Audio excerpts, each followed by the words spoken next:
Okay, so we want to build on Newton's laws to solving force problems. But in order to do that, we have to really understand what's important from what we saw earlier. So we saw this picture. If you look to the left of the slide, we saw this last time. All right, and I want you to notice that we have three situations here with three different setups of forces. And what we're basically going to be doing is calculating the forces that act on a body. So we'll sum the forces in a given direction, right? So we'll call that X. And then we'll set that sum of those forces equal to MA. This is what you have to do. Now, summing those forces will not always be the same thing. You'll notice for each of these cases, you would have a different equation. Okay? And in fact, in the bottom one here, it gets a little crazy, right? Here we have to sum the forces in the X direction and sum the forces in the Y direction. And this will be equal to MAX, and this will be equal to MAY. All right? So we're using the power of vectors to get to recognize that we can add up forces component by component. Okay, and let's see here. Let us move forward. So we did that last time. We talked about particular forces, and I want to review these quickly. If you want to see them in more detail, I would refer you to the video that we did last time. So we have the gravitational force, which, if you recall, just points down. So if you have any body, gravity just points straight down. That was pretty straight for this pencil, right? That's Fg. Fg is always equal to mg. Okay. However, your sensation, it's the gravitational force. You will find that we'll often call it the weight, but your sensation of weight is actually due to another force called the normal force. All right. So your sensation of how heavy you feel depends on the force pushing back up on you from a surface. And you can see this by, if you stand on a scale in an elevator, you can actually see this quite easily. As the elevator accelerates, your weight will increase and you actually feel a little heavier. And as the elevator accelerates in a way opposite the normal force, you feel a little lighter. And you can decrease this normal force all the way to being in free fall. So imagine someone throws you out of a plane, right? So imagine imagine you, for whatever reason, jump off a building. Not that anyone should be doing that or thinking about that, but you jump off a building, there's a force on you down, gravity is pulling you down, but you would feel weightless. If you don't believe me, think about when you were a kid. You must have jumped off a play structure or a couch. Lord knows I see my little cousin Sydney jump off the couch all the time. How her knees will survive into her 20s, I do not know. But it's just, I can't, I see these little kids jump. It's always painful. Protect those knees. But what you would call it, inner ear is your clue. Oh, I missed some chat here. What's going on?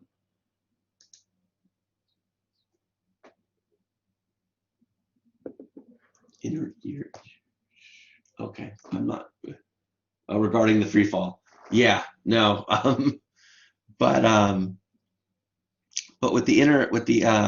with free fall, you feel weightless when you jump, and that's because there's no surface pushing back on you, and that's usually what we call weightlessness. It doesn't feel that way because you see the ground rushing towards you. So you're usually dealing with that anxiety. But I want to talk about this object right here. If you're doing these problems correctly, you'll be drawing this a lot. This is called the free body diagram. And you'll notice that with the block sitting on, I'm going to erase that so this is a little clear here. So you're going to notice that this is a simplification of the forces of the block. And a free body diagram can sometimes be much more complicated than this and will help you draw the equations you need. So if you look at what I have circled there, let's look at the forces really quickly and draw the equation. So the first thing, I'm gonna delete that because I'm just realizing I'm not placing things well today.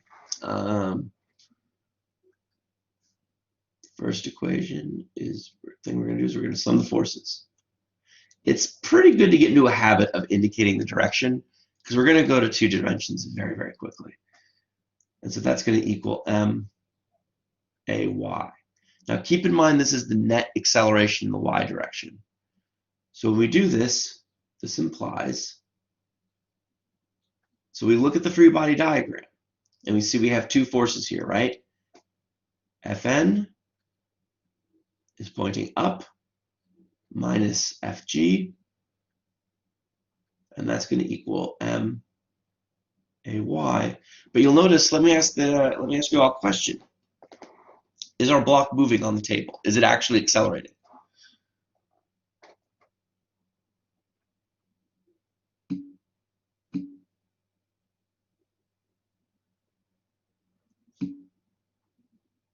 No. Good. Okay. And I want to emphasize, I was reading through the chat, we have, as the coronavirus has postponed a lot of things, it postponed the first exam because I wasn't sure where we would get to because we lost that time. So the first exam is after spring break, and it's going to be that first Tuesday after spring break. I'm going to post a Blackboard announcement this week. Okay, I'm realizing I should do that, and you just have to trust the announcements. I have to be held to them too. So I just want everyone to be sure of that and double check that. So right, the block is not moving, so that means that AY is equal to 0, and we can say that this all equals 0. All right, with the implication, of course, being the normal force. We know Fg is mg equals 0, and that implies that Fn equals mg. Yeah, I'm going to put up a practice exam. I don't know how useful the practice exam is going to be. I've said this a few times. You can go back through the videos and see that I've said that a few times. I say that because I have to change the format of the exam because of how we're doing it. Like the coronavirus has completely upended how I prefer to give you examinations. So, so that being said, but I will put it up there, so it should be somewhat useful.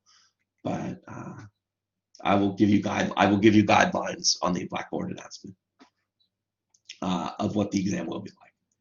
Okay, so let's see here. Good. So we have Fn equals mg, but does everyone see how the free body diagram works? It's important to see it when it's really easy and simple because it's the same process, it's just more when we have more forces. So, and we can have up to 4 or 5 forces on these things, which can make for long sets of equations, but it's it's the same identification and inclusion process. Okay? All right. Just ask something in the we'll go forward. We did apparent weight with the elevators last time. The frictional force we're going to really cover in chapter 6, but friction is due to contact, all right, and is generally associated with heat, with thermal energy. If you don't believe me, pick a surface and rub it vigorously. Whoever's around might think you're crazy, but rub it, put some elbow grease into it. You're going to find that your hand warms up and that surface warms up, all right? So friction is sort of our first exposure into the I don't want to say mystery, but into the complicated topic that is heat energy and heat loss. We'll be talking a little bit more about that as the semester goes on. Tension in ropes, all right? So we're going to, like I said, we'll get back to friction in chapter 6, but tension is something we're going to talk about a lot. You know, pulling things. Remember, ropes have to be pulled tight. You can't have slack. If you have slack, there's no tension. And the tension, as we saw, is the same throughout the rope. We had some pictures here, right? In each of these cases, we're ignoring really the effects of the pulley except the changing of direction. And in this case, the tension is the tension. But you notice we have two bodies here. This is where Newton's third law comes in, right? So we have hands and blocks. And the tension on each object is in different directions, but the magnitude stays the same throughout. Okay? It's hard to get sleep in this coronavirus world. Okay. So now we did Newton's third law. Newton's third law connects bodies. And now what we want to do is move beyond the checkpoint. And we want to do a sample problem and start looking at free body diagrams. All right. So if we have, it says here, a block of mass 3, big M equals 3.3 kilograms. It's connected by a cord and a pulley to a hanging block mass of 2.1 kilograms. Slides across a frictionless surface. So let's see what they want, what they're going to find.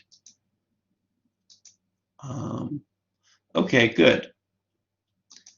So what we're going to do is we're going to, because they didn't ask a specific question, we're going to find those expressions we saw briefly for the acceleration and the tension. Now here, it is not enough to just look up the answer on the slide and look through it. You'll notice as we go through, they just sort of spout out the answer. So we want to try and find the acceleration of the blocks, the magnitude of the acceleration anyway, and we want to then find the tension in the cord, one of those two. So we have two equations, or we have two unknowns, which will require us to have two equations. Okay? So now we want to look at the free body diagram of both. So there's two bodies, right? There's two blocks. So there's two objects that will require two free body diagrams. All right? So you'll notice that we drew the forces on each of the blocks in the system. So the easiest force to identify is always gravity, right? So whenever you look at the objects, you just want to put gravity straight down. Here, this block, the big M, is sitting on a table. So you go up. And then you have you'll notice the tensions. The tension on block A, or big M, is being pulled. And the tension for block 2, for the string to be under tension, is up. All right? So these are, now, we don't have to break these up into directions so much, right? It may seem weird. You might say, well, this is Y and this is X. These are two objects, and we're sort of we're gonna use the tensions to connect them. But all we need to know is that the magnitudes connect and the directions, if needed, are equal and opposite. We don't need to quite connect the free bodies and make everything consistent in one coordinate system for both bodies. Let me show you directly what I mean by that. And we'll do that, but we're not quite there. Well, I want to show you what I mean directly by that, but we're not quite there yet, because as interesting as this may be, drawing this picture is a pain in the butt, right? And you want to draw a sketch to make sense of it, but a sketch should help you draw a nice free body diagram, which is what you see here. So the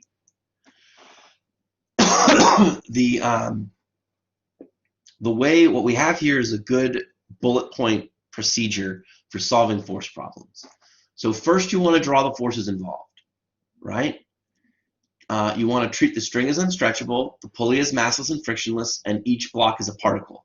So you'll notice that the pulleys kind of go, you'll notice the pulley connecting the system is not really quite there. You'll notice they're breaking their rule. They put accelerations on here. I would suggest you not break their rule, all right? You can write the accelerations are the same, but you should just have forces here. And the second step is to draw this free body diagram for each mass. So one free body diagram and another free body diagram. Now you notice they're both in a right-handed coordinate system, but they're each at their own origins. What I mean is that these origins are not the same point in space, right? But they're each but each object rests at its own origin. Okay, so keep that in mind. So when you draw after you draw the free body diagram, the next step is to apply Newton's second law to each block and get your two equations. Now, what I would write here is in order for, and what I'm going to tell you is in order for the tension to be maintained, both blocks have to accelerate at the same rate, right? So, so if they're connected, if one's accelerating at a different rate, that's going to create more tension, or it's going to like make the rope tighter, or it's going to create slack. So you have to, that's one of those physical restrictions. So I would write here that the magnitude of A is the same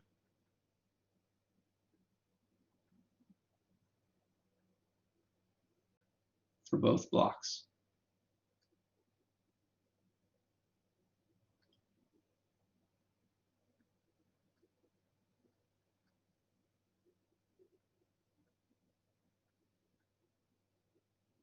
Okay?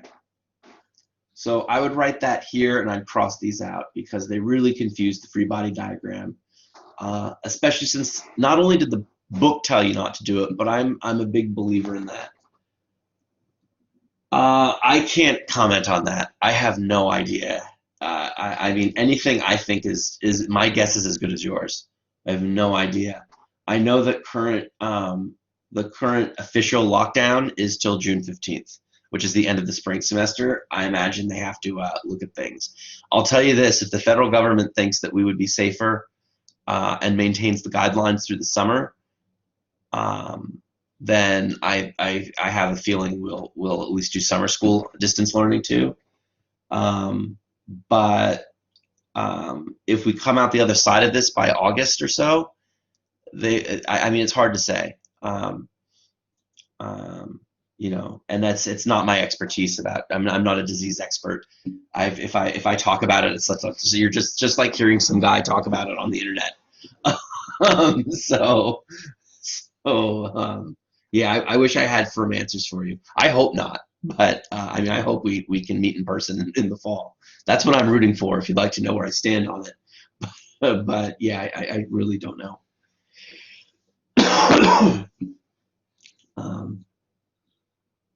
Yeah, it kind of is. I've been cooking a lot. It's all right though, doing new things, but yeah, it's not great. Okay, back to physics. So if we look at these three diagrams, we can apply Newton's second laws, and then this step here, this sounds very fancy, and that's what you have to do, but I would call this is do algebra. That's how I'd rewrite this. And you'll see what I mean.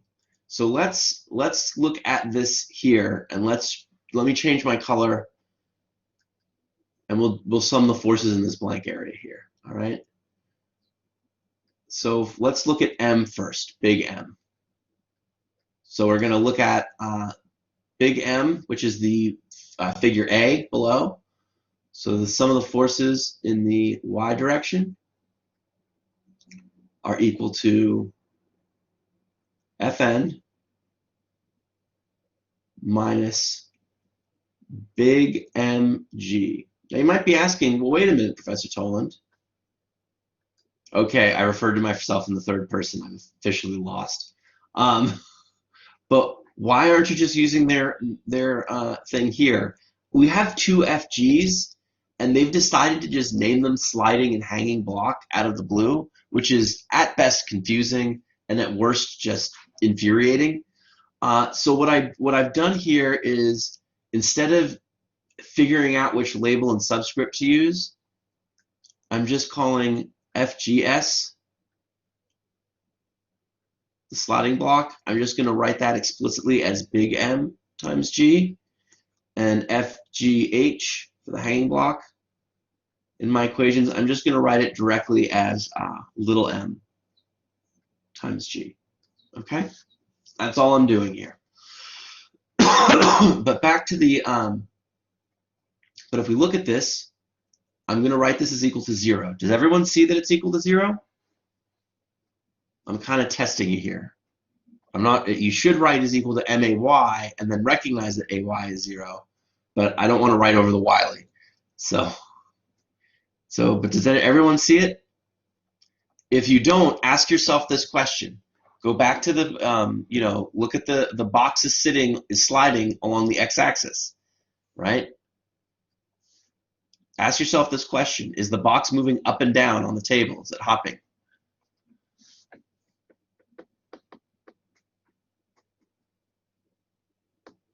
Hopefully you got a no there, I think. All right, think about it for a little bit. Just think about the motion. Picture it moving in your mind. All right. So when you have it moving, if you can see me, if you have the two masses, one mass is sliding while the other one is falling. All right. I don't know if you can see that. So have, one is going like this, the other's going down. So if you picture this sliding, right? If this is our big M block, right? It's just sliding along the x-axis. You think of it as a GIF. I'm resetting the motion. My arm doesn't, the camera doesn't allow me to just keep moving. I do that in class, but we're not there. But you'll notice what it does not do. Block M does not move vertically, right? So because block M does not move vertically, the acceleration in the y direction is 0, and therefore we have Fn equals minus mg. But we're not done with this block yet. Right? Let me go back to the pencil. So we have to sum the forces in the x direction, and this can be a little jarring. Why do I say that? Because there's only one term in our free body diagram in the x direction, and that's t. All right? T equals ma. All right? We don't know a and we don't know t, so we have one equation and one unknown. Now, let's go to block little m. All right, I say, and I want to sort of repeat myself before we do that. Let's rewind. Again, this is jarring because there's only one force, and you have this very small equation. But that's it. If you look at the free body diagram, you kind of have to trust your instruments here. They say that to pilots a lot. You have to trust your instruments. And you have T is the only force in the x direction, and it's in the positive x direction. So we just put it up there. It's positive. And it equals max. I'm just going to write it as a. Hopefully you can see from the context that that's fine. Actually, you know what? I'm going to be a little more explicit. I will be less sloppy. All right. So I should be more on the ball, so you can be on the ball. So we'll do that in the x direction. Now we have two unknowns and two equations. So now looking here at the diagram B below, you'll notice it's an easier free body diagram. We only have forces in the y direction. So we'll sum the forces here in the y direction. And if you look, T is pointing up, so T is positive, minus little m times G. And in this case, though, block the hanging block, or little m, is also accelerating. So this will be equal to minus m a y. Now, you'll notice we took care of directions. Block m, big M, is accelerating in this positive direction here, right?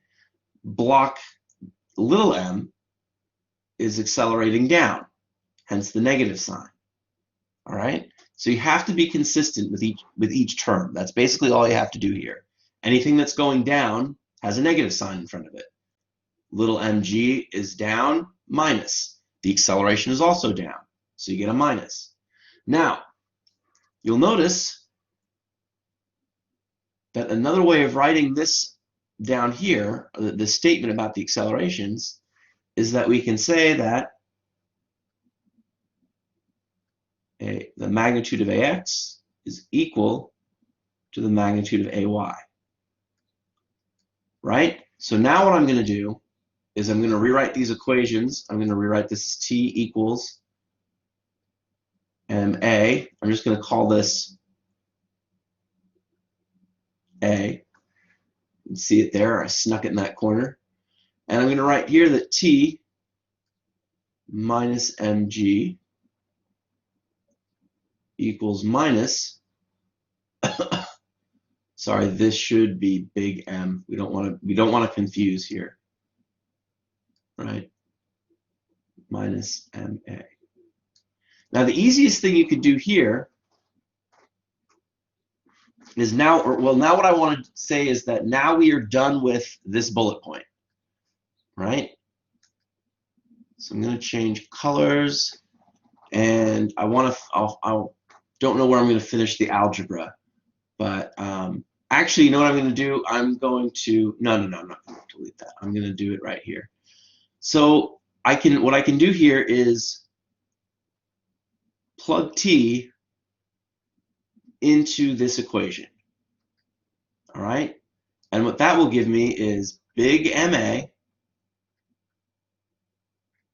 right, minus little mg. We want to be consistent, equals minus MA, right? And then what we can notice, now notice these m's do not cancel. These are little, there's one big M and two little m's. All right? Now rearranging, now this is where we get to the algebra. Well, actually plugging things in led us to algebra. So, so looking at this, we have A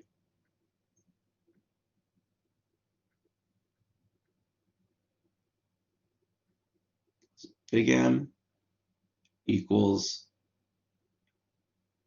mg, and when we solve for A,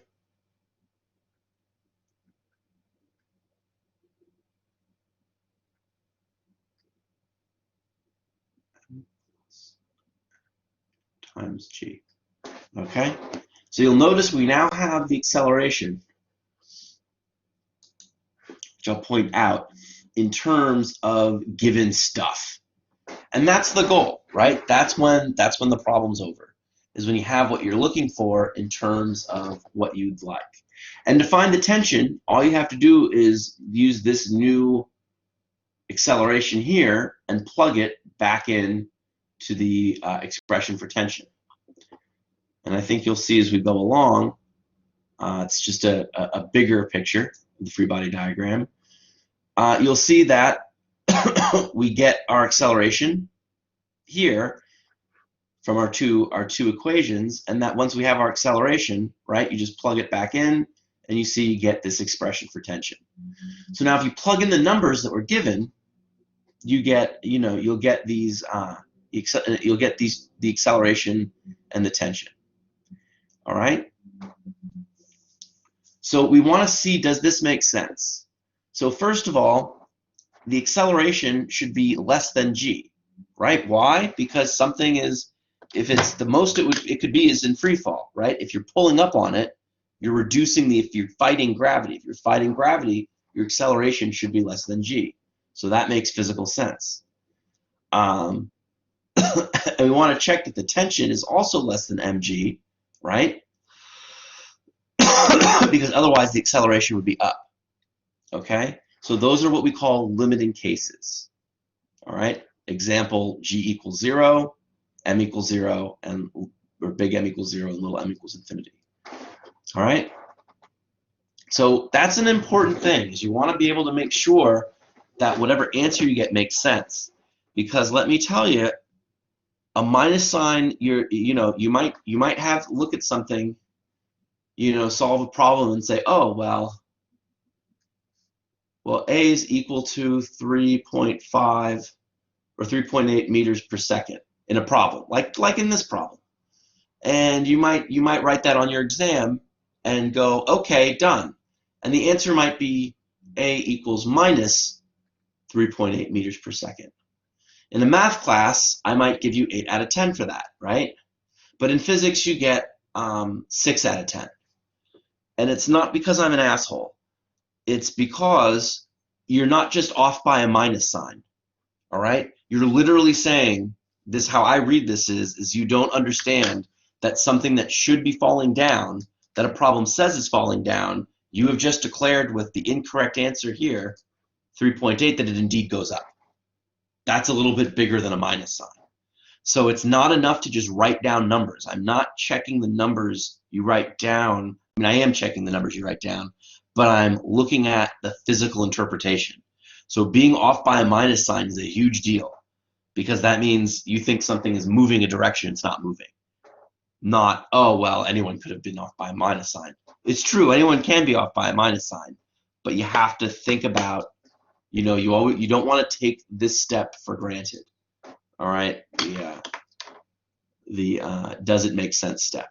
No, hold on. This is hugely important. Hugely, hugely important. All right, you always want to ask yourself, does what I got make sense?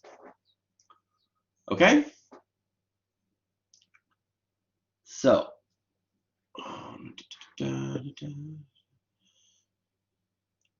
all right.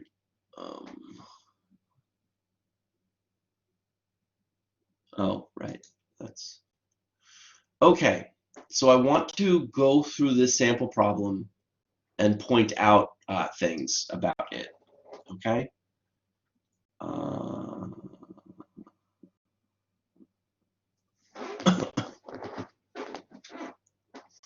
Okay.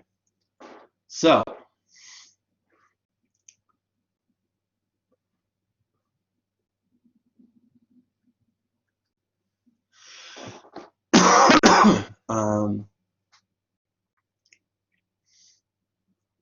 okay.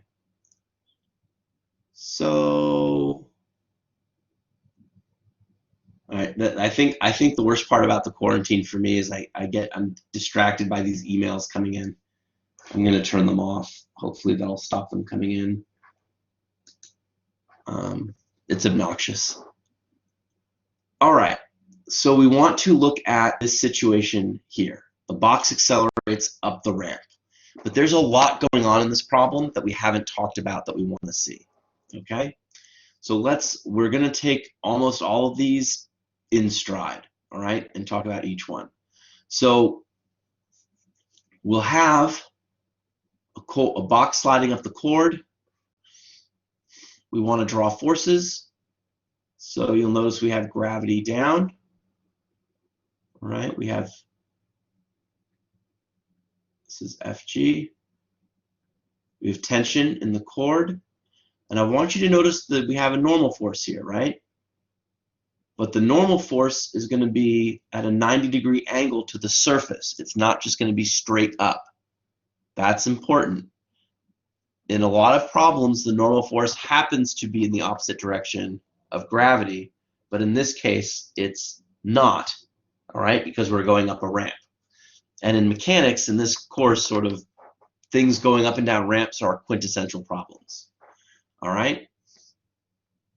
So you'll notice we can draw a free body diagram of this. I'm going to draw a bigger one here to do this step. So I want to draw two of them and point something out. So let me get my lines, get my axis.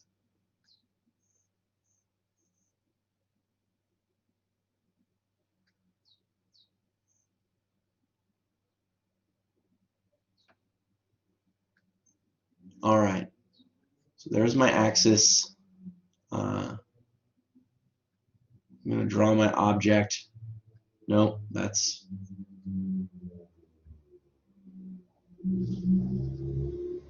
hold on.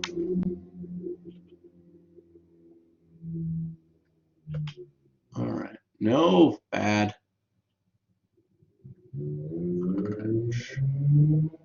Nope. I want to go back to purple.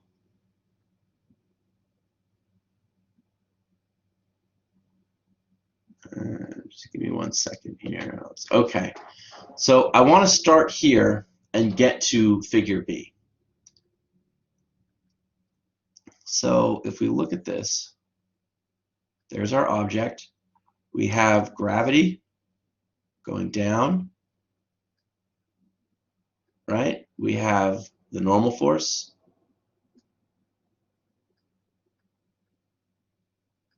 And we have tension. Okay? So let's write this FG. Now, this coordinate system is not the most convenient coordinate system. Okay? You'll notice we have 3 forces, and 2 of them have x and y components, and just 1 has only 1 component. Now, generally, you just be stuck, but you'll notice, not that I did a very good job of it, that the angle between the normal force and the tension is 90 degrees. So this 90-degree angle here makes a more natural coordinate system. And one of the properties of vectors we haven't mentioned explicitly, right, is that a vector, if you rotate the coordinate system, so we'll make this into our coordinate system, and we'll have my wrench here thing be the vector, right? If you rotate your coordinate system, you don't change the length of the vector. And in fact, one of the very important properties of vectors is that they are invariant under rotation. That means they don't change under rotation. All right? And with that being said, we want to pick a new coordinate system. So we'll pick it in green that aligns with the tension, or hold on, you know, we'll make real lines here. I'll delete that. I'll make my shapes.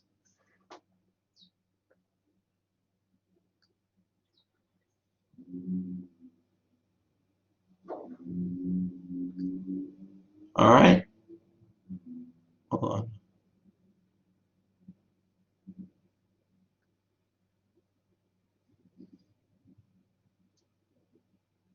So we'll make a new rotated coordinate system.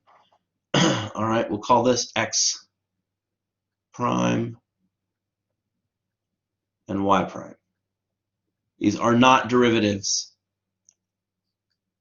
but it's just to compare what you'd normally write, because most of us would just start with our standard coordinate system, right, x and y, and this is just a rotated coordinate system. The x and the primes just mean rotated here, all right? They do not mean derivatives like they would in calculus. So in our rotated coordinate system, let's go back to our forces. We'll notice that we have the tension goes in the x prime direction, and the normal force goes in the y prime direction, and gravity will, of course, go straight down. So let's put our arrows here. G, let's label them tension. This one is Fn. Okay, does this make sense? Or is everyone following so far? I want to stop at the free body diagram. Yeah, okay, good. Think about it for a second or two. because this is the most critical step of doing force analysis, which you will feel like we've done a billion times by the time we finish it. All right. So I'm gonna just take a look and see if it makes sense to you, or if you have any questions.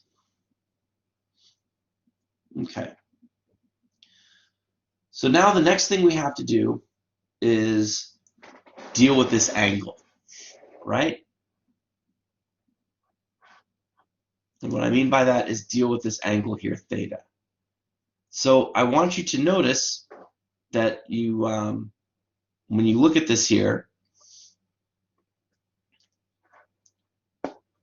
let's see. Oh, you can look. They do some.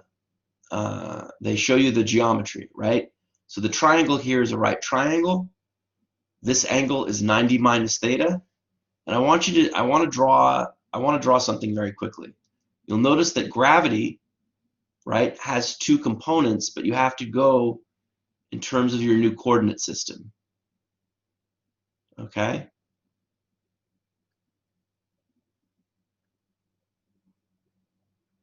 So you'll notice this angle here is 90 minus theta, and now we can say that this angle, right, the angle here is theta. And you might say, well, who cares about this angle? Well, you notice that this angle theta breaks gravity, the force of gravity, into our new x, right, and y components. Okay? But I want to point out here that fx is equal to mg sine theta, and fy is equal to mg cosine theta. Now, if you look at this, you'll notice this is opposite from how these were defined in Chapter 3.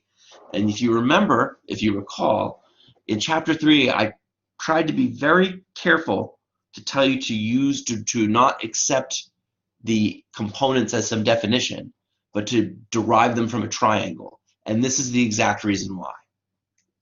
All right? This is the exact reason why. Because you'll notice that you define your components, again, from your triangle, but in this case, using this triangle in a rotated coordinate system, your x component will actually be the opposite over adjacent, right? And your y component will be the adjacent side over the hypotenuse. All right? So all you have to do is apply the trigonometry here, and you'll get everything. All right? Let me write this here.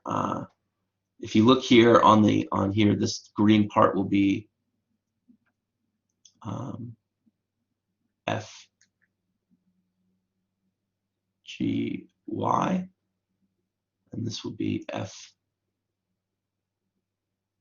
g x. Okay? We're just breaking those into components. It's kind of a crowded figure, but there's so much going on here. I figured it might be easier to see than what's going on. If you want to see what's going on in this triangle more cleanly, you can see that this is f of g here, this is f of g of x, and this is f of g of y in the new rotated coordinate system. Okay? So you'll notice they do the same thing for the components. All right. Now we want to do the same thing. We want to solve for the tension and the acceleration. All right, so let's go up here and sum our forces. We'll pick a new color. All right, say something like red. I like red. So the sum, no, I'll do it over here. So the sum of the, no, this was good.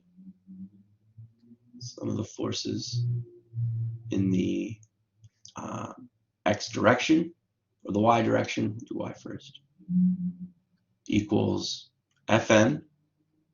First of all, before I do this, I'm going to write Fn, But the really way to do this is look and ask yourself, let's look at each force. Does T have any y component? No, right? It's just along this x-axis. Does F of n have any y component? It's completely in the y direction. That's why I've written F of n here. Now we go all the way to our third force. Does gravity have a y component? Yes, it does. And if you look on the lower left hand of the slide, you will see those components.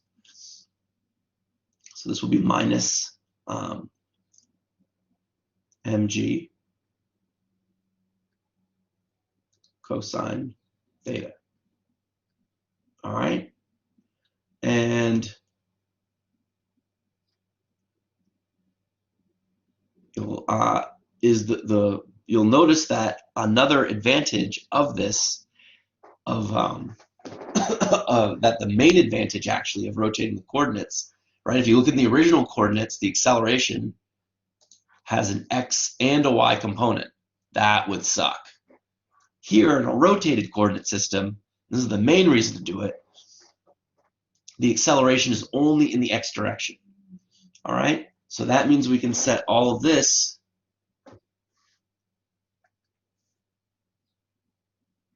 equal to 0. All right, and then we can get that the normal force, well, we can write that Fn equals mg cosine theta.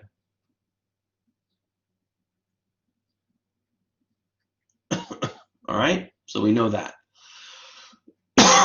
Now we want to sum the forces in the x direction.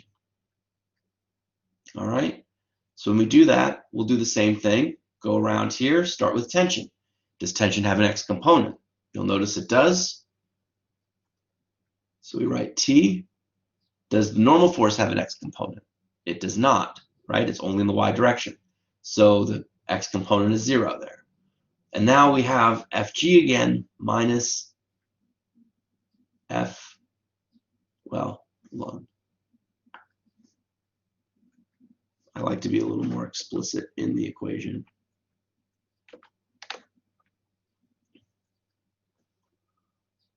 Minus mg sine theta. That's going to equal ma. So it depends what's given here, right? We need either in order to solve this problem, we need the acceleration or the tension, because they only appear once. But one thing we could solve for is either the tension or the acceleration and the angle theta, right? So we can solve for theta in terms of these guys and then get something. All right, so it's going to depend, based on what your unknowns are, will dictate what your algebra is like. However, I want to point out that algebra is something you should be able to do. Setting up the equations and interpreting the free diagram is what I will be grading you on. That is what you are doing in this course. That's the skill. Once you set up these equations, you're pretty much done. Okay? Then you just have to do the algebra. Sometimes the algebra is really easy. Sometimes the algebra really sucks. But it's just algebra. But when it's terrible, it's terrible. Inclination theta in figure A and B is the angle. So, okay, good. So the reason for Fatima is, if you look here, the angle of inclination is given here. And we have FG going down, right? So we have those two things that we start with. Now, when we rotate our coordinate system, right, what I did here is I extended the x-axis and created this angle explicitly. Okay? And so the question is, why are they equal? Well, they're equal because in this right triangle here, right, you have the sum of the interior angles must be 180 degrees. So we know this is 90, this is theta, and this must be 90 minus theta. So you'll notice here that I've created a that I've created a angle, a coordinate system, in which this angle here is 90 degrees. But I already know that this angle and this angle, that I haven't changed anything, so these are both 90 minus theta, and therefore this angle must be theta.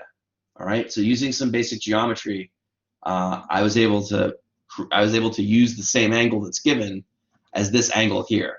And this will be true for any right triangle, for any rotated coordinate system. So you can always just now use this theta here like this and start here instead of proving this each time. Okay, does that make sense? Yeah, you're welcome. Okay, so I think this is a natural breaking point. It's time to take a break because we're done with this chapter. Unless I missed something. Nope, you're done. So I'm going to load the next file, and let's meet back at around 2:18. I'm going to get some water. I'm going to be away, but I'll be around. But I'll keep recording in case questions come up you want to refer to in the chat. And I'll be back in my desk in about 6 or 7 minutes or so. Okay? All right. So,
I am back.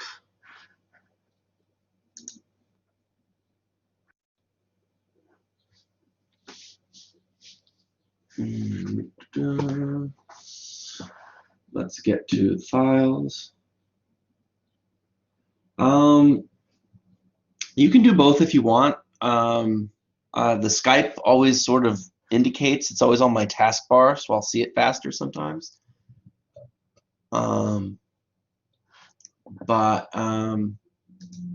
You know, that's usually what I look for student communication. I'm getting a ton of emails, a lot of them not relevant to me or my job, just lots of chain emails from work from other colleagues about other things. So emails can sometimes get lost, and it's gotten worse, not better, with the virus. So I mean, I'll find your email eventually, but Skype is probably your best bet. And just I'll write it again, but you just want to search to find me on Skype. It's JTOLAND at lagcc.cuny.edu. And I'm the one with the fish. If a few things come up, I used that address for a few things. So if you look for Dory or the fish, that's me. Okay. Yeah. Although Thursday's a good day, but you know, if you catch me, like if you try to get me at 10 a.m. in the morning, I probably won't be at the computer. So the best time are during my office hours, which are on the syllabus. I've sort of extended them a little, but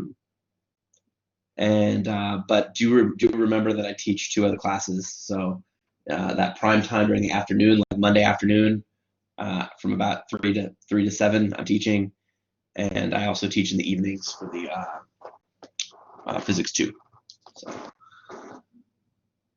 keep that in mind. I gotta get this file loaded. File loaded. Chapter 6. Okay.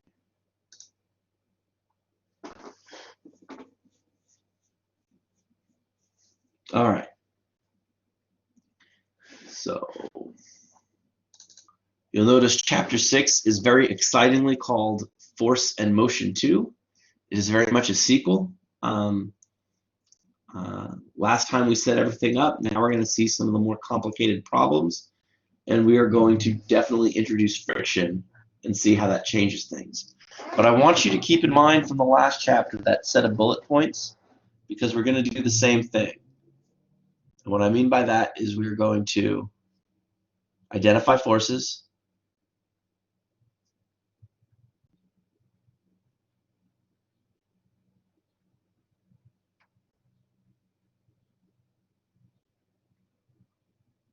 draw free body diagrams,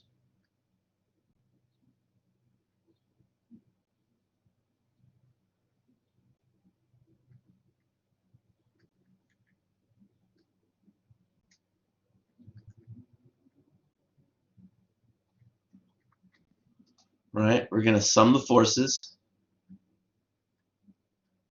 and use Newton's second law.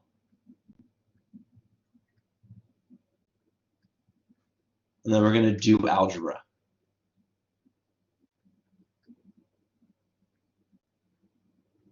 Those are our steps, right? That's basically how we do this. And even though we're going to add more forces and the problems are going to look different, it's the same set of instructions or the same criteria. I had a better word for this when I'm teaching class. I think prescription. Yeah, it's the same prescription over and over and over again. All right, and this is what we're doing. So don't get too caught up in the algebra. I think a common mistake students make is thinking that all of the work is here and all of the, this is the do or die part, whereas in reality, it's only a quarter. All right, this is really the do or die part. You want to do those. Okay, so let's continue our discussion of forces and we'll talk about friction. Now, friction is crucially important. All right, so without friction, you really couldn't move very far anywhere. And to prove this to you, let's think about low friction surfaces. So the lowest friction surface you're likely to come across is an ice skating rink or a field of ice. All right? And I want you to think about how easy it is to move on ice. Does ice make does ice make it easier or harder to control your movements? Think about it for a minute. Feel free to chime in on the chat. Harder, right? And it is harder due to less friction, but let's think about the motion first. It's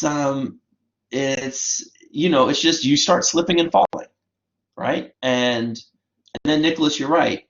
Because there's less friction, there's nothing to cause resistance to push against. So even the act of walking friction is crucial to the act of walking. All right, so you'll notice it says here friction is essential to picking things up, walking, biking, driving anywhere, writing with a pencil, building with nails, or weaving cloth. It's very important. Now, overcoming friction is also important, right? Getting things moving. So that applies to efficiency in engines. For instance, 20% of gasoline used in the automobile goes to counteract friction in the drivetrain. Roller skates, fans, anything that we want to remain in motion. So friction plays an important role in motion, and the reason it does is because it connects with heat, right? And we're going to find when we talk about energetically that almost all motions lead to some heat dissipation. Okay, so most real motions will have a thermal component to them, and this, when we talk about forces, can come in the form of friction. So friction is important for understanding things, and friction is what happens if you make a shoe with an extremely high coefficient friction. Well, too much of a good thing. If the force of friction is too high, you'll just be stuck. Too little friction, the smallest push will get you going. If you have too much friction, right, you can't move. We'll actually see this when we talk about universal gravitation, where the friction is just much higher than the forces. In order to get something moving, you must overcome friction. And we'll talk about coefficients of friction in a second. So we're not quite at that point yet. So so yeah. Anyhow, so friction is essential, and overcoming friction is essential.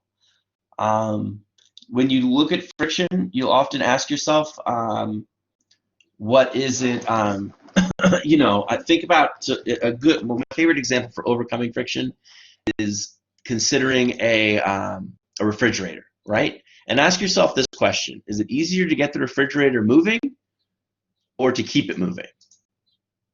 So think about that for a little bit.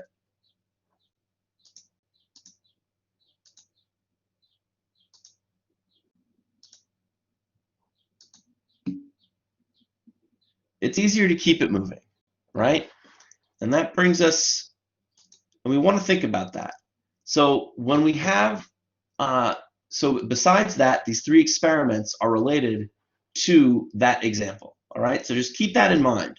So if you slide a book across a counter, the book slows and stops. So there must be an acceleration parallel to the surface and opposite in direction of motion. So that's a book, right? Being slid across a surface. It'll stop, yeah? So now if you push a book at constant speed across the counter, there must be equal and opposite force opposing you. Otherwise, the book would accelerate. Again, the force is parallel to the surface and opposite of the motion. Now, if you push a crate or other heavy object that does not move, to keep the crate stationary, an equal and opposite force must oppose you. If you push harder, the opposing force must also increase to keep the crate stationary. Keep pushing harder, and eventually it'll move and slide. So what we see here is that their friction sort of manifests itself in two ways. All right? We have static friction and kinetic friction. Okay? So the static friction is if we go back to our refrigerator, or if you want to go back to that slide, there's a reason I read that one. The static friction is the getting it to move part. All right. So first, the opposing force that prevents an object from moving. It can have any magnitude from 0 up to a maximum value. So we usually represent friction with a lowercase f. So static friction will be Fs. All right, and it can have any value that's less than or equal to some max value. That's how we'd write that. All right, but in reality, it really is this. Oh no.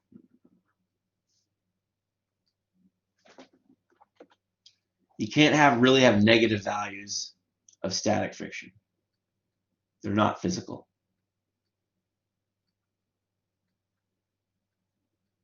If you want to be more thorough, that's the correct statement. Now, once the object reaches the maximum static friction is reached, you overcome friction, and the forces are no longer in equilibrium, and the object begins to slide. Now, the opposing force that acts on an object in motion, in the kinetic one, in the kinetic case, we call this F of k. Right? It only has one value. And generally, which means that there is some case where it might be true, but in general, meaning for every problem in this class that you will ever do, Fk is less than Fs max. Okay? But let's see pictorially how this works. All right? Oh, good, there's my phone. Okay, so let's look at a block. You'll notice here in this block, this top block, it's not being pushed, so there's no frictional force. This might be kind of counterintuitive. You might be saying, wow, but if I pushed it, there would be, and you'd be right, there would be. But if you're not pushing it, then there is no frictional force, 0. Even on a frictionless surface, if you go on ice and you just place something down, it's not going to spontaneously start moving. In order to get something to move, a force must change it from rest into motion. But here, you'll notice you push with the force, the static friction builds up to oppose the force, and they cancel each other out. And as you increase your force, the static friction force increases. And you'll notice it grows and grows and grows until you reach an Fs max. All right? You'll notice it says frictional force equals F all the way down. There's still no motion. Now let's go to the next slide, and we'll see that if we get to this max value, all of a sudden, we start to push the block, right?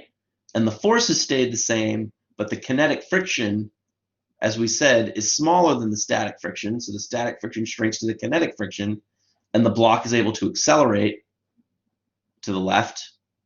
And you'll notice as that happens, you have the same weak kinetic force. You can actually lower your force. Right now, you'd be accelerating. If you lower the force to equal the kinetic friction, you can actually still be moving at constant velocity. And this actually explains why it's easier to keep the refrigerator moving than to get it moving, right? And we'll look at it in terms of this graph. In order to get that refrigerator moving, this is the magnitude of the frictional force, you have to apply a much larger force than is required to, once you get it to move, to keep it moving, which is, you'll notice this is your static friction, to keep that moving at a lower velocity or at constant velocity, you can actually lower the force. So you can actually see directly here that what your experience matches up, keeping the refrigerator moving being easier than getting it to move. Okay, so pretty cool, huh? And that's essentially, are there any questions on the two types of friction and when they apply? I'll go over it a little bit again, but feel free to type something or to ask something.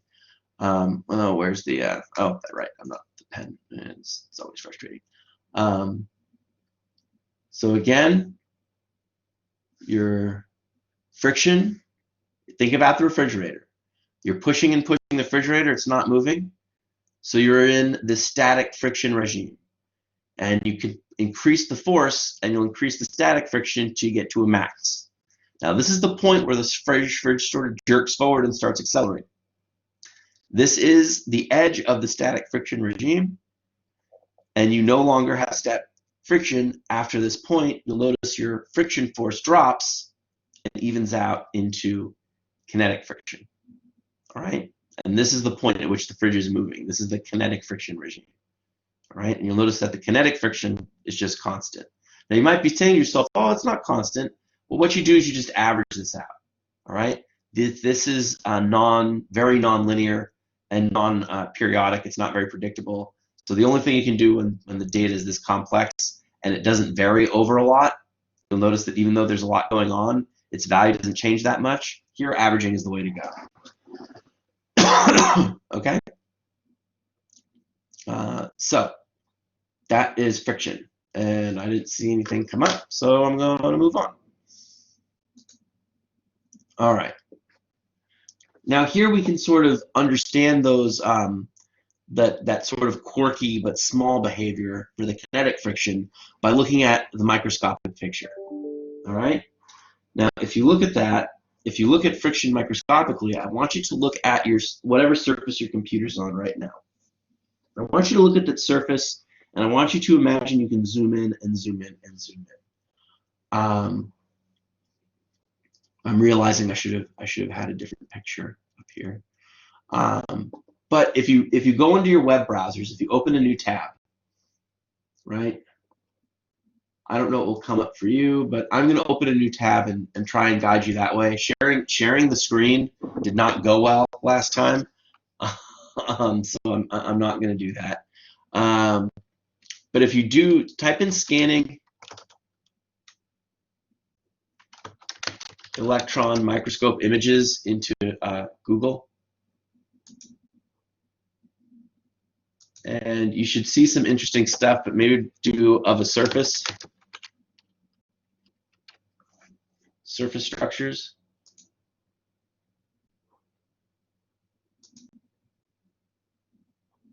Now, if you do that, and you'll see some of these pictures, these would be surfaces that would appear very, very smooth to you. But if you look at the scale of the images, you'll notice that they look like rocky alien landscapes. But these, in fact, would look smooth to you, but if you zoom in far enough, they are not smooth. If you want to look at scanning electron microscope images, it's a lot of fun. We have one at LaGuardia, which unfortunately we can't play with, but that will make the point, I think, better than this image of these surfaces touching each other.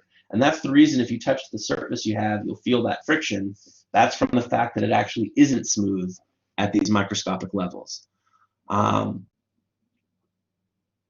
So there's some interesting stuff here. So friction occurs at contact points that slide over each other, and two specially prepared metal surfaces can actually cold weld together and become impossible to slide because there is so much contact between the surfaces. So this sort of answers the question about friction shoes with very high coefficient of friction, right? If the friction's too high, you just can't move. So greater force normal to the contact planes increases the friction because the surfaces are pressed together and make more contact. So this gives us a big hint, right? When we solve for friction or define it, it's going to probably be in terms of these forces interacting together and will depend on a normal force.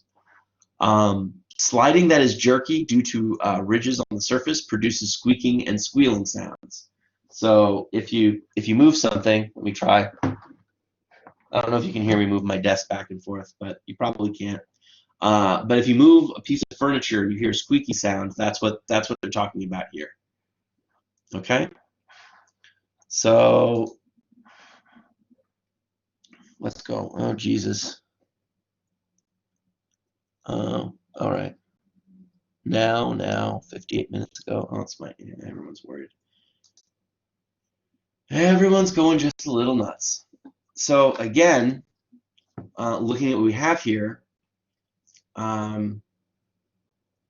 Again, properties of friction. We've already covered sort of these.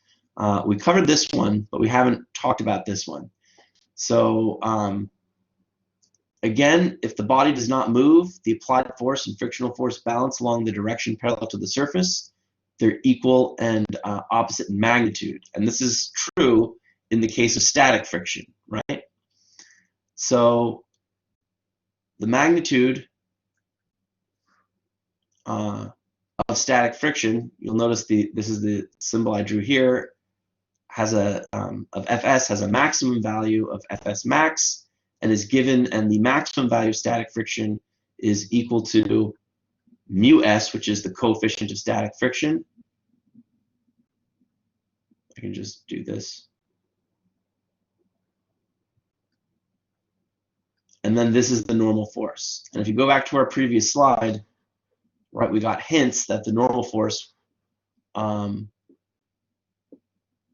greater force normal to the contact plane increases the friction, right?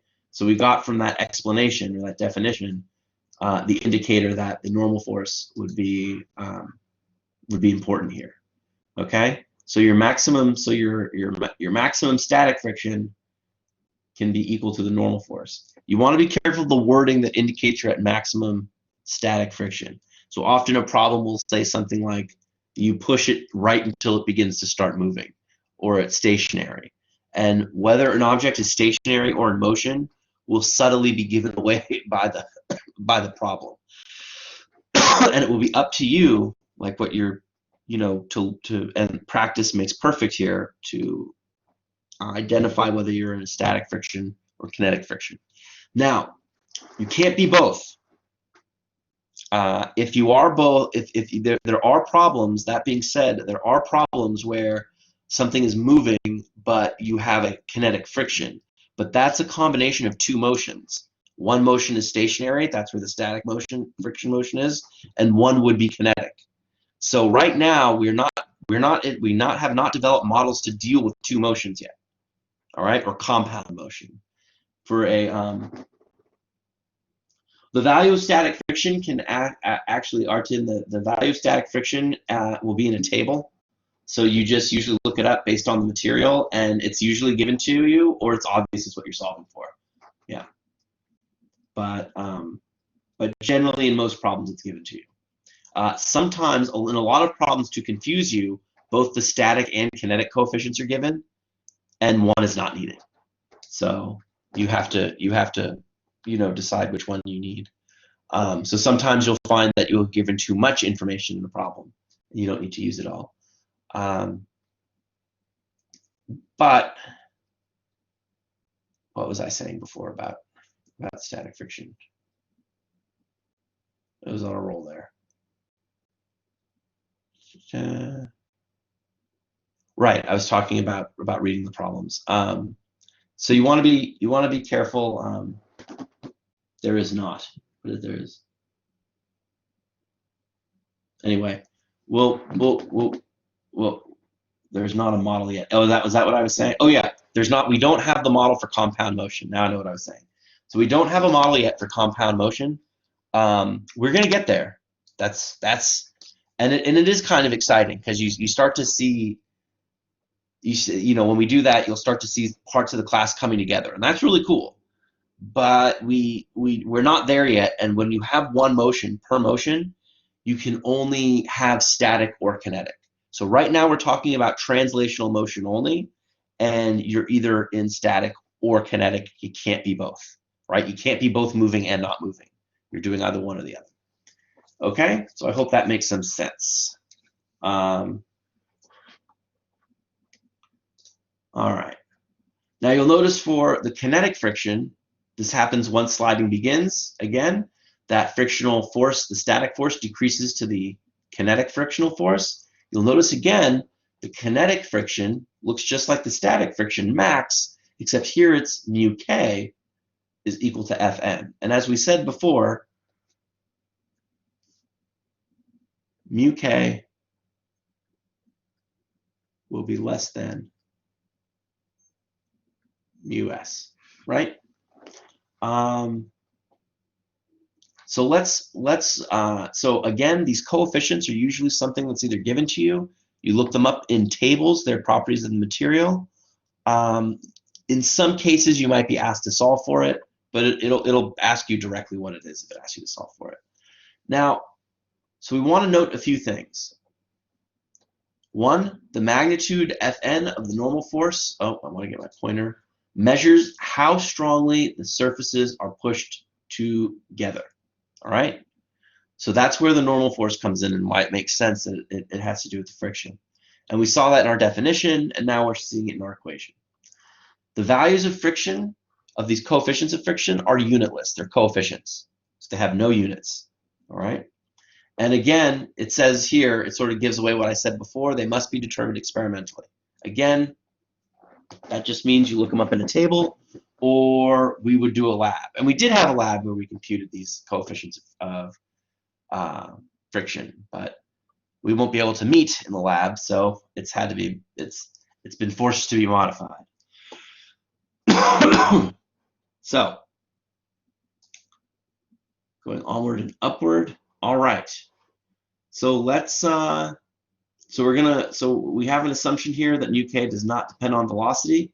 We want to note that these equations, even though friction is a force, the equations are not vector equations. All right? So that's a little confusing, but we can get the magnitude of the friction, and the friction always applies in the opposite direction of the applied force. So the force is a vector, the equations themselves are not vector equations. They're just for magnitudes. This is one of those things where, and this is sort of the first time you see this, it's not that the force is not a vector. It is. The frictional force has a direction. But the equations we saw only give us the magnitude of the force of friction. We must then interpret the direction of the force of friction. So there's two sides to it.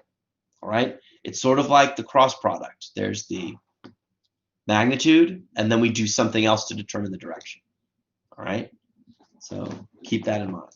But let's look at this. This is one of these long paragraph checkpoints. So a block lies on the floor. So we want to know, what is the magnitude of the frictional force on it from the floor?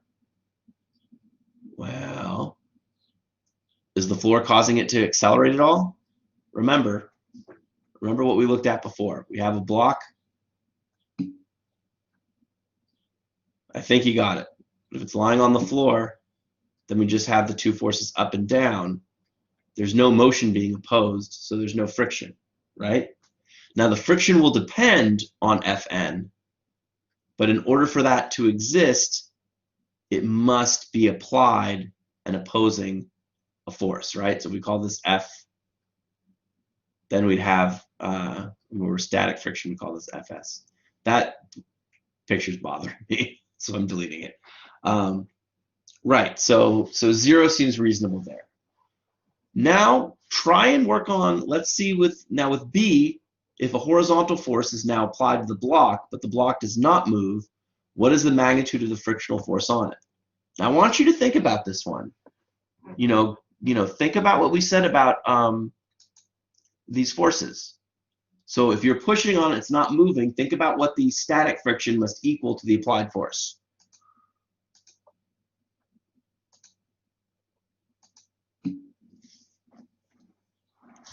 Good. 5 newtons, right? If you go back, if you're having a hard time seeing it, let's go back and look at our picture. All right, you'll remember that with static friction, right, the more force you apply, the more force you apply, the bigger the static friction grows. So if you apply 5 newtons, the static friction will be equal to 5 newtons. Okay, or at least its magnitude will be. All right, let's go back to the checkpoint. Okay, so if the maximum value of the static frictional force on the block is 10 newtons, will the block move if the magnitude of the horizontally applied force is 8 newtons? No. Good. I think another way to ask this question is there enough force to overcome static friction? 8 is less than 10, the answer is no, right? What about if it's 12 newtons? Well, now 12 is greater than 10, right? So good, I got all those yeses. So now we want to know, what is the magnitude of the frictional force in part C?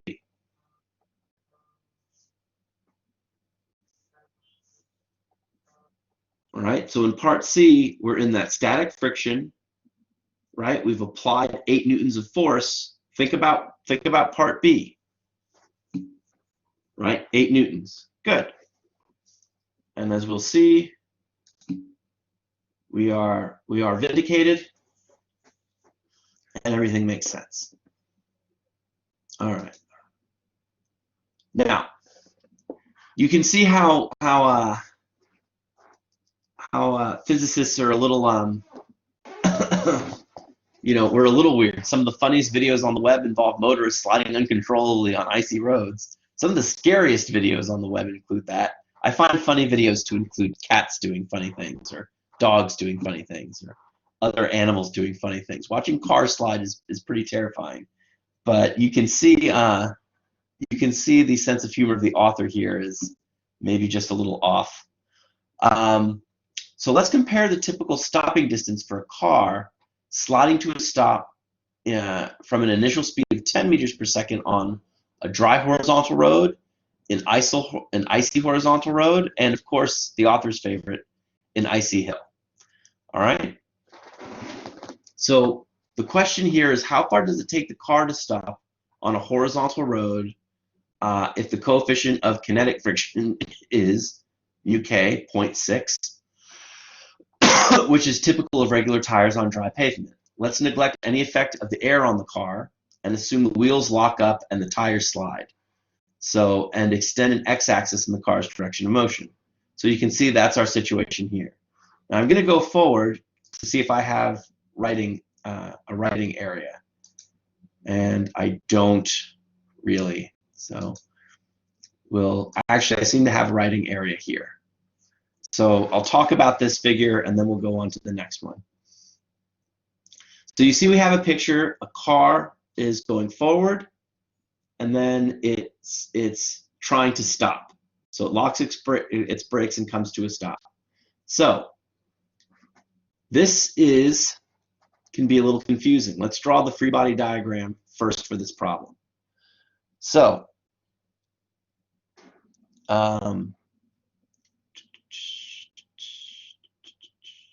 we have our point, right? And now let's draw our forces. We have an easy one here. We have gravity.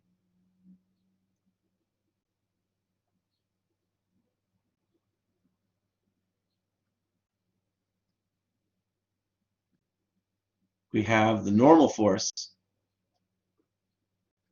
Now, is the car, I have two questions for the class, or for all of you. Is the car moving, or is it standing still?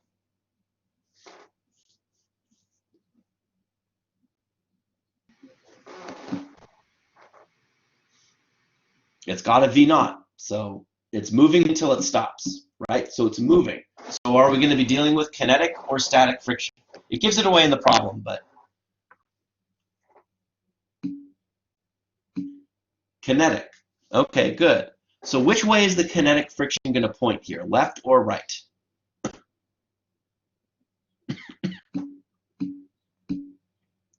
Left. Yes, good. So let's draw it.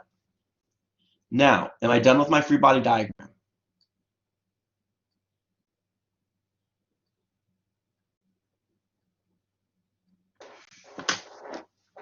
Aha! we didn't get so many responses now. Think about it for a minute.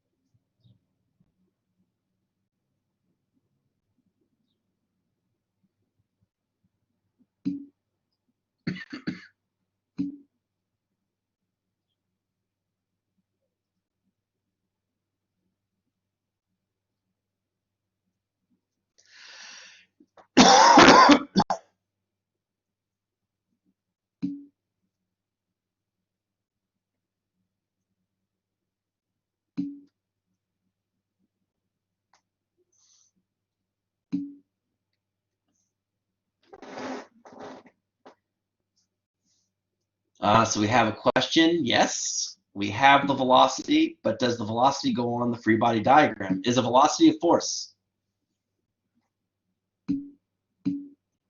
Only forces go on the free body diagram, right? So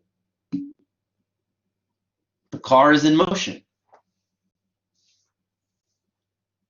It seems like there should be a force acting in the right direction. But let me ask you something.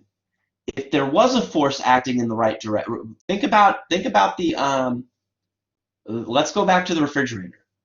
So if the force of friction, if the force applied is greater than the force of friction, would the refrigerator be speeding up, slowing down, or staying the same speed?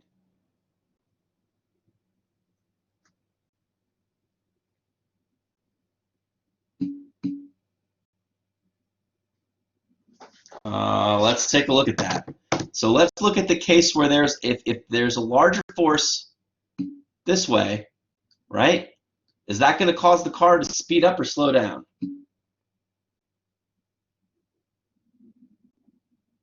It should cause it to speed up.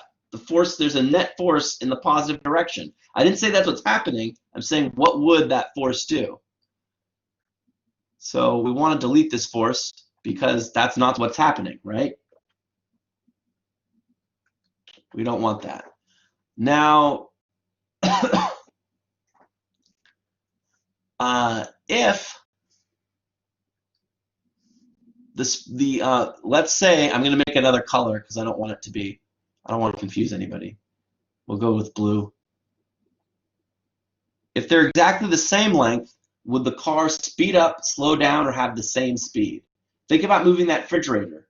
The forces are equal, right? It would keep the same speed.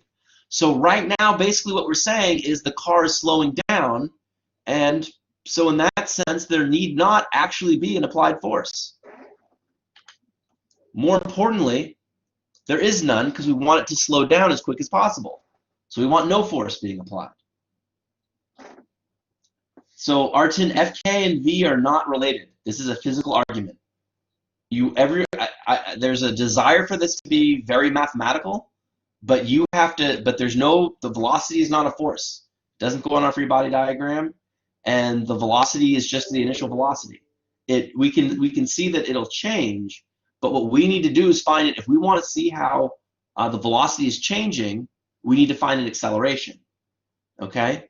So from here, we're done with our free body diagram. Now, another way to do this is to look at this free body diagram and ask yourself, what would be causing this force you want to be here? And the answer is if you keep saying things like the velocity is not an object, that's a property. Think about what causes gravity, the earth. What's causing the friction, the surface. What's causing the normal force, the surface. You never say things like position or velocity for what's causing the force. You're tempted sometimes, but that's never the right answer. Right? It is never correct to say the velocity causes the force. That's always wrong. So don't do it.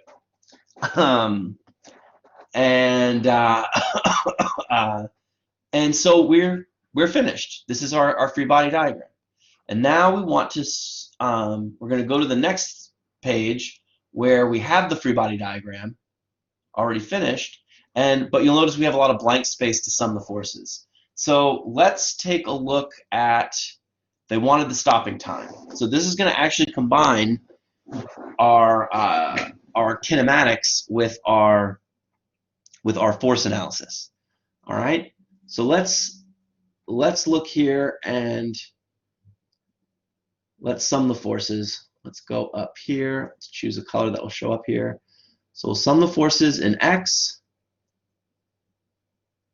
Right. And if we look at our free body diagram below, we have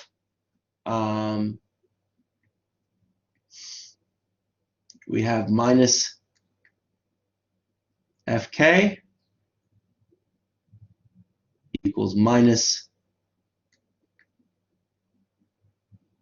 Ma, right? And now when we look at this, we can do some algebra to make a simplified equation. We can say Fk equals MA, right? Because we're looking at magnitudes, and we can say that mu K Fn equals MA.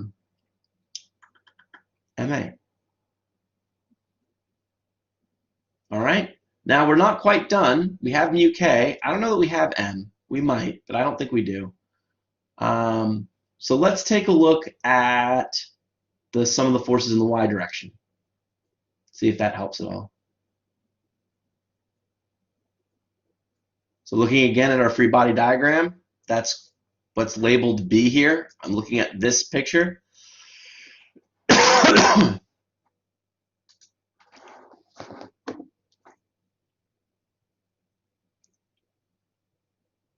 And we have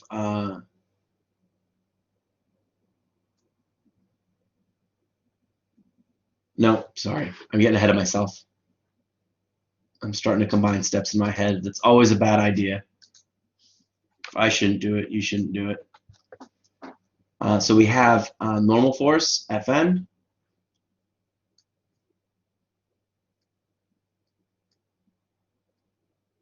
minus mg.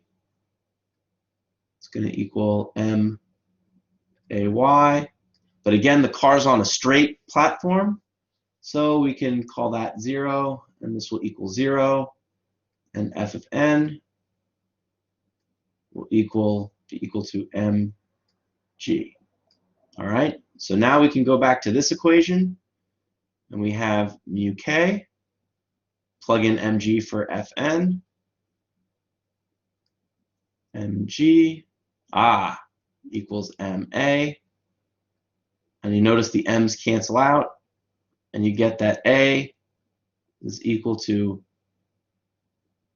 mu k, right, g. And now, given that we have the displacement here, right, and we have the acceleration from our force diagram here, and we have v naught that was given in the problem, so we can look at this and say that delta t, well, hold on, we want to solve for the stopping time.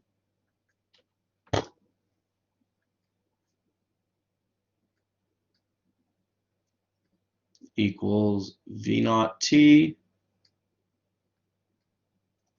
plus 1/2 a t squared. And so you have a, you have v naught, and you have delta x. You can solve for t. All right? And I think if we go back, I'll let you look at that for a minute so that you can, it's easy to pause, because that's all going to go away when we go back. Let's see. Do they give us how far does it take the car to slide to a stop? All right, so it wants delta x. I thought it wanted how long does it take. Okay, so let's go back forward. Solve for the wrong thing. So here, again, we have a is equal to mu k g, right? So we know a, we want delta x, and I believe we have to be given v naught. And I think here we want to use v squared equals v naught squared plus 2a delta x. All right, v naught's given, that's 0 because we're going to a stop, right? So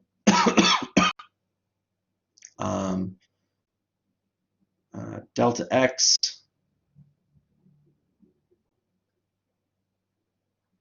be equal to minus v naught squared over 2 mu k g, right? X minus x naught, where x naught is, yeah, okay. So that's all right. Well, that'll give us our displacement. We can find that we can take the magnitude of this and just get a displacement. That's okay. But you can see we can figure that out. And you'll notice as we, yes, Mina. So, in order to find the displacement, the only thing we need is essentially this equation you just wrote down, right? Well, right, but you have to analyze the forces to get the acceleration. This comes from all that stuff we did, all those forces. The thing I just squared is not free, right? You have to derive that. Once you derive that, then you just plug into this this equation here, and you can solve for delta x. Okay? Thank you. You're welcome. Now you'll notice that the stopping distance as the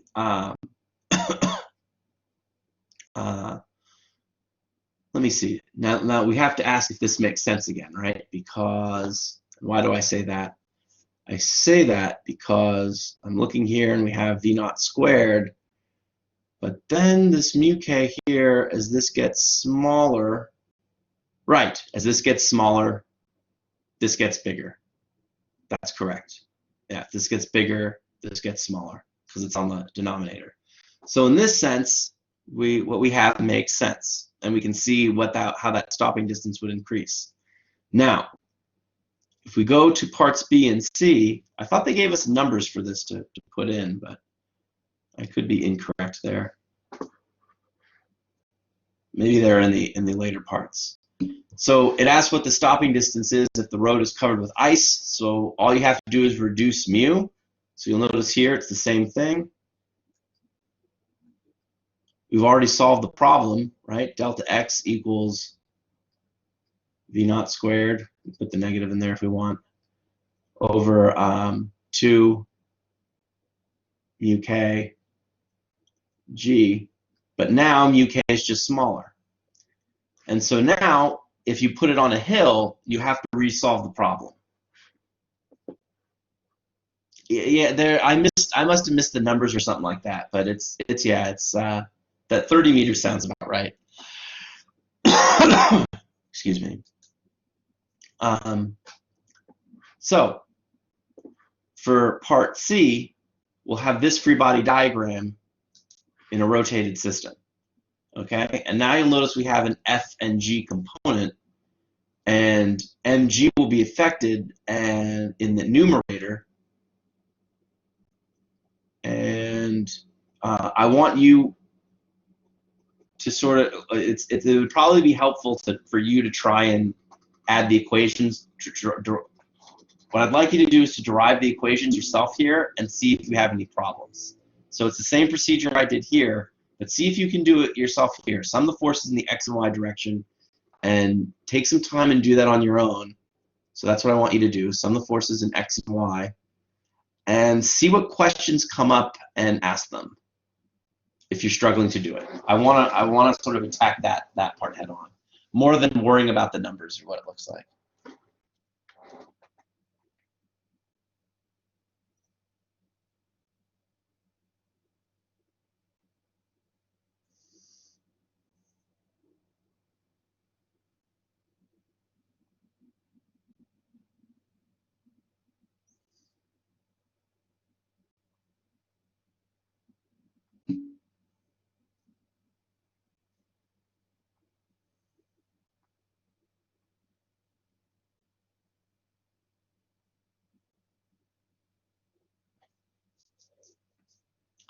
So the question part is what's the stopping distance, right?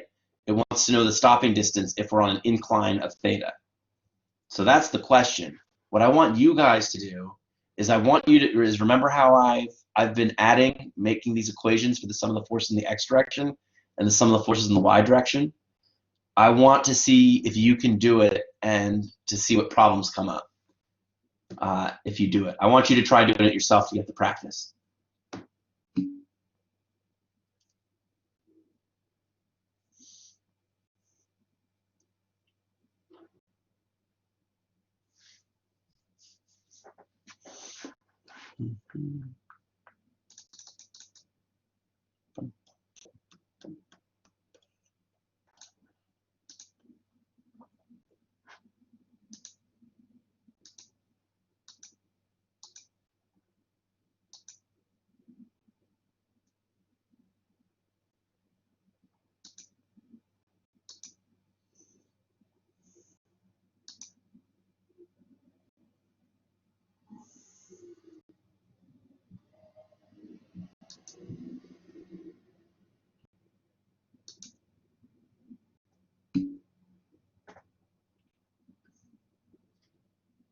Just repeat the steps yourselves for the sum of the forces in the x and the y. Like I said, that's the actual meat and potatoes of these two chapters. The algebra is just the algebra. And I mean, I care a little about the algebra, but not as I care more than I let on, but not nearly as much as you think. So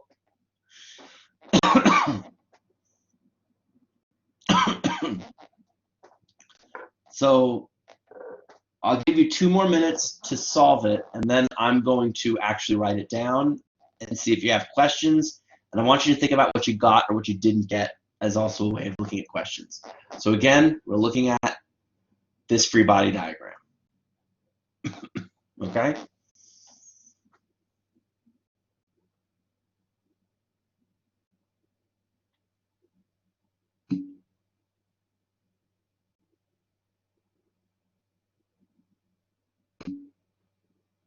Yep.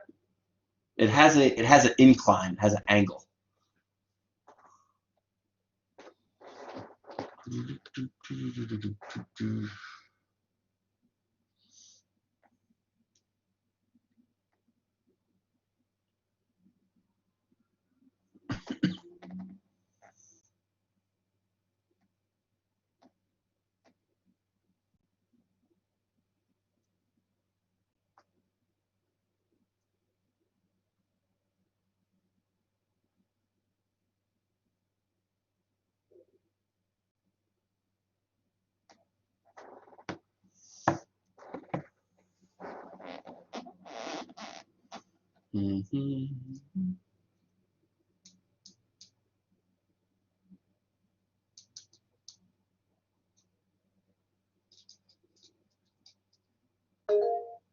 Yes.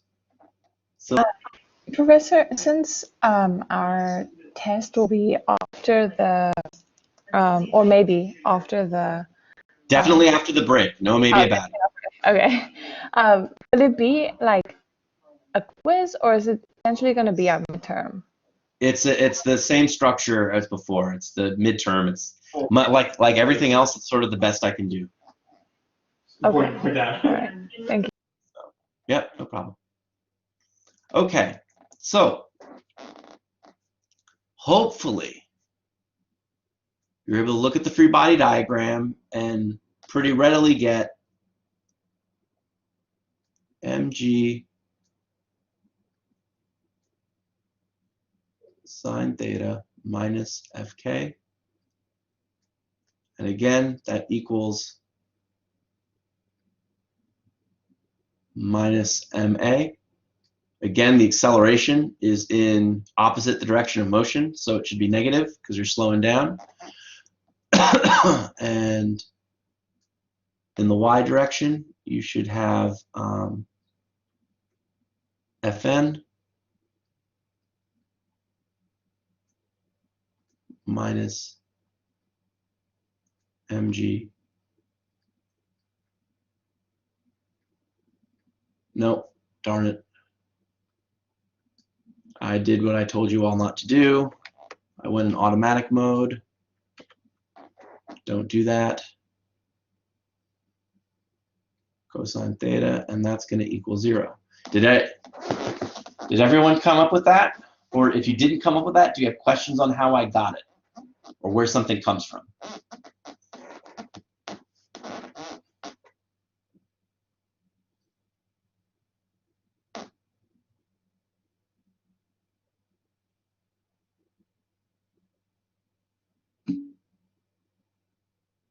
Something similar. Where were we off by? Where do we disagree?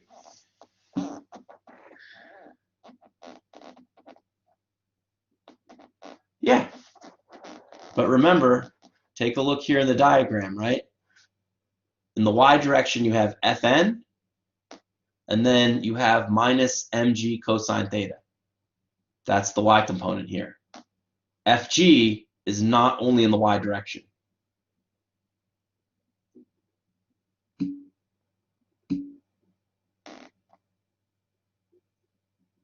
Well, we always have the right. We always have the right positive, and to the left negative. That's our convention.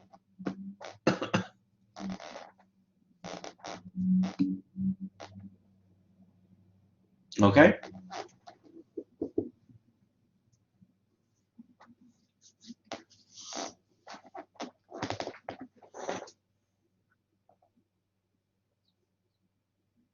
So a lot of your homework. Oh, so for S. So the force is y equals 0, Fn. Right, right. Very good. So that would be the next step, right? This implies. No, we're doing the best we can with symbols in chat rooms. Don't worry about it. So right, so this would imply that Fn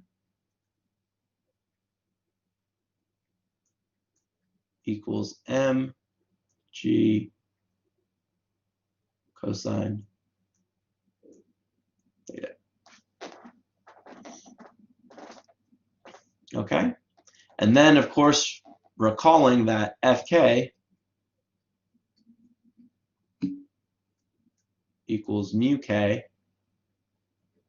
times Fn, you can see that solving for the acceleration here is going to be, it's going to be a challenge, right? Yeah.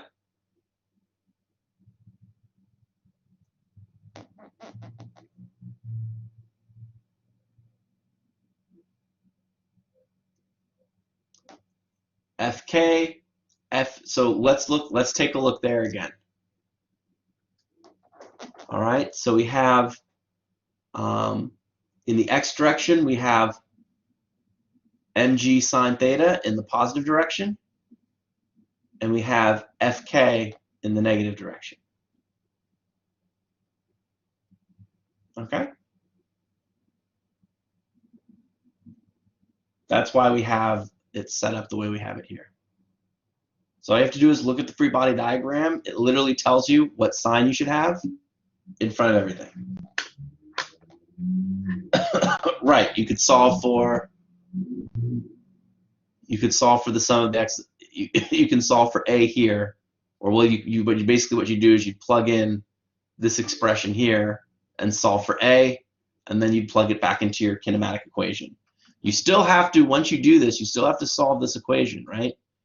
V squared equals d naught squared plus 2a delta x.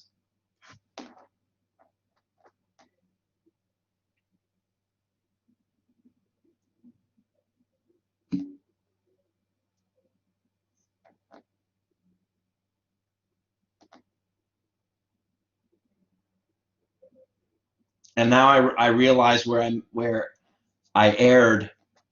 I did math because I didn't really err, but in part A or part B, that negative comes from canceling. So if I would have looked and put the negative, because remember the acceleration fundamentally is negative. If you put that negative back in here,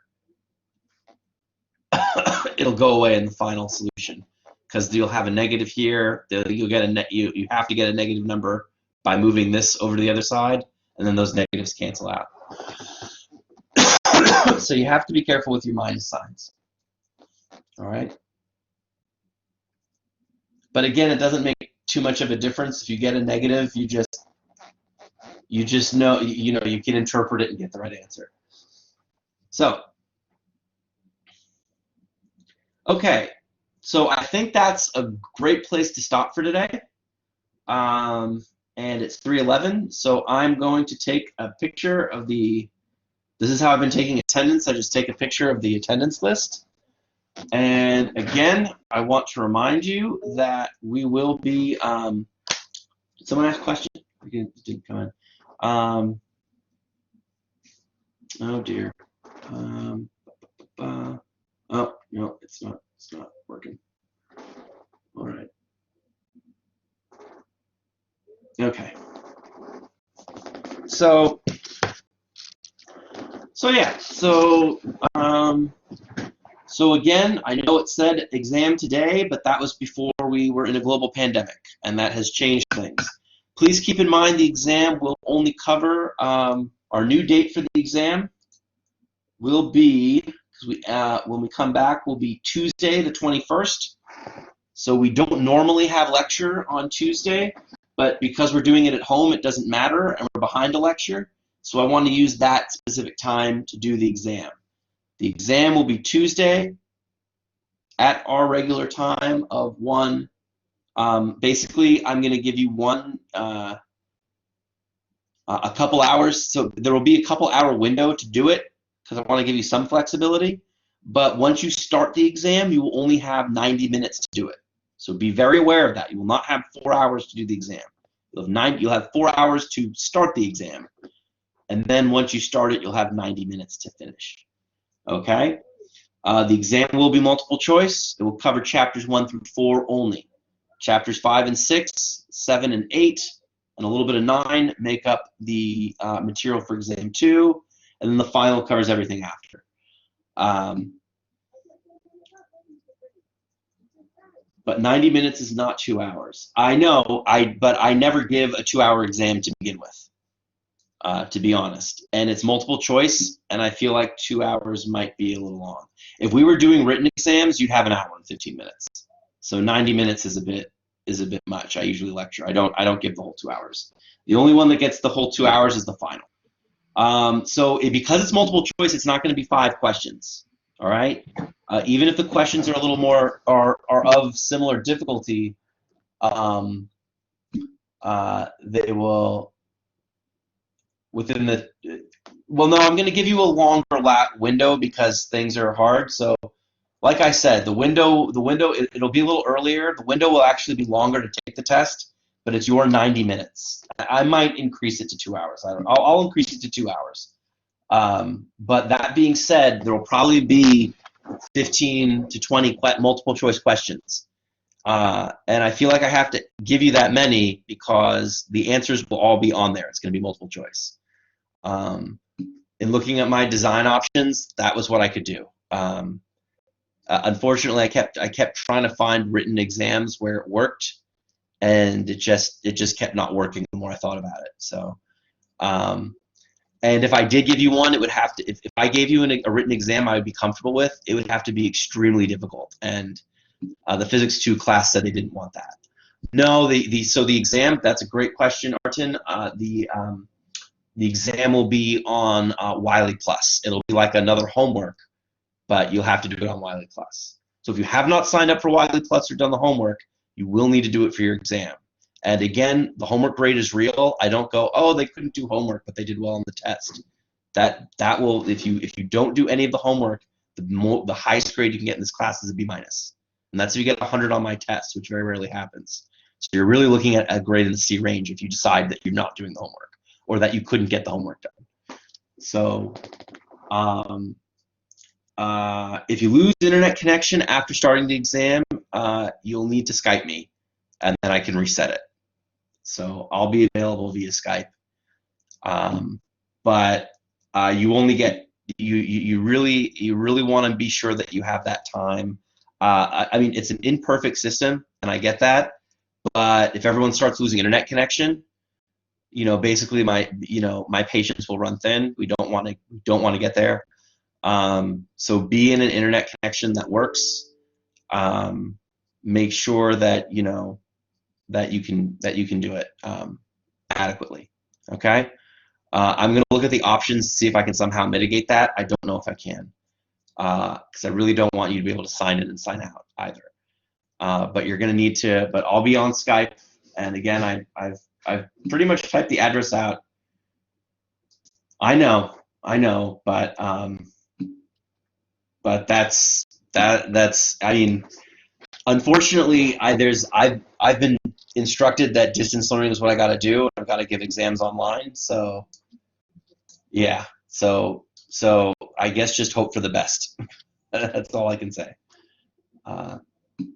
If you're really concerned about it, we can, I'd say send me an email and we can try and work something else out. But something else would be probably a very, very difficult take-home exam. And students have not, the Physics 2 class revolted against the idea, and I think very wisely. After I gave one take-home exam, everyone asked me never to give one again, and I've not given one since. Because the take-home exam would be, it would probably be like the hardest test you've ever taken. I wish I could, but I have to prepare you for the next class and the one after that, and they will not have mercy on you. And I don't do it because I enjoy it. I do it because you're engineers or you're STEM majors, and I have to prepare you for what you're going to look at. They will throw you into very difficult classes right off the bat, and when you get to City, unfortunately, they're just not going to care, and they're not going to care because they're not hired to teach. So they're hired to do research and make City College look very good, and they bring in a ton of money.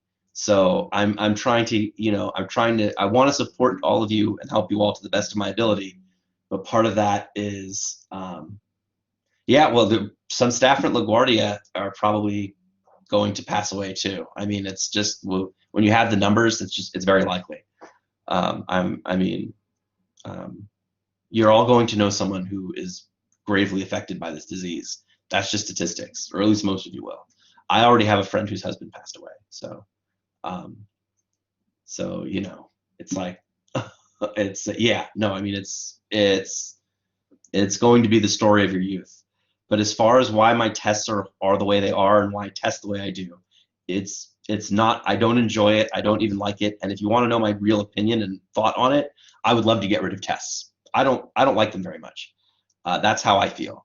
But it's incumbent on me to prepare you for not just what you'll do in LaGuardia in future work and for Dr. West's course, but for what you're going to see at City College or wherever you transfer to. I need to prepare you. That's what I have to do. So that's why you have hard exams from me. I know. So no, I thought about it, and I kind of need the break too. So I will be available over email. I think what I'm going to do is I'll be available. My compromise is I will be available on the 9th. I'll make myself available on that Thursday, but then but only for my office hours. So that would be starting at 3, and then that's it. I need a break too, and I've got kind of stuff going on. So yeah. I mean, and this exam is not my preferred choice, but I've noticed at least when I look at the multiple choice, the answers sometimes just pop out at you, and you can like plug things in. I mean, really, it's a multiple choice exam. You can do that. So I'll see how the scores go. If you don't answer, don't freak out. I have to look at the scores and see how everyone did, and it's very possible, because I don't give these types of test. 1 is about chapters 1 through 4. Yeah. If I I mean, don't worry. I am more than, and I want to say this very clearly, I am more than willing to 1 through 4, not 1 through 5. I'm going to scale the exam so that it works for us, because I'm very aware that it's very within the possibility, because I don't give exams like this, that I'll err on the side of too hard, and I can adjust for that. That's not a problem. I'm not married to anything like that.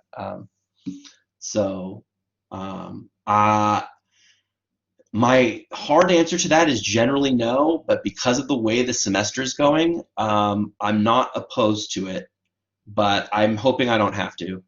And like I said, I usually just rescale and recalculate instead of dropping an exam. So it could be, for instance, that you get a raw score of 50, but that's a C and not an F. You know what I mean? So that's a possibility. And that's not only is that a possibility, that's likely. So I'll put up a practice exam, but like I said, it won't look like the normal exam. I need y'all to really understand that. I fundamentally, as far as tests go, if I had a better way to give this test, I would. I am not thrilled with giving a multiple choice exam. So I don't have a practice multiple choice exam, and I am feeling like I have a limited number of questions. I'm not going to give you the, I don't want to use up any of my questions beforehand. So I'll give you a practice test for what your written exam would be like. But that being said, it's I'm doing it this way because I have found measures that can ensure that the test is fair and that the academic integrity is maintained. Again, I don't want to give you. I'd like to avoid the temptation and things like that, and to give you a fair test because again, like I said, when you get you're going to see that STEM is very different in the upper division. When you want that friend to give you the answer because you were busy and you were working and you just need to get the homework done or get an exam done, you don't think it's going to matter, they're going to look you up and say no. And you say, why you got to be like that? They're just going to look you in the face and be like, I'm getting the highest grade in the class. You can go suck an egg. That is the reality. That's what that's like. So you want to, I want to be sure that even if you do get tempted, you can't execute on that temptation. That's part of what I got to do. Anyway, I'm going to stop recording now. I mean, that's kind of how it goes. Even though science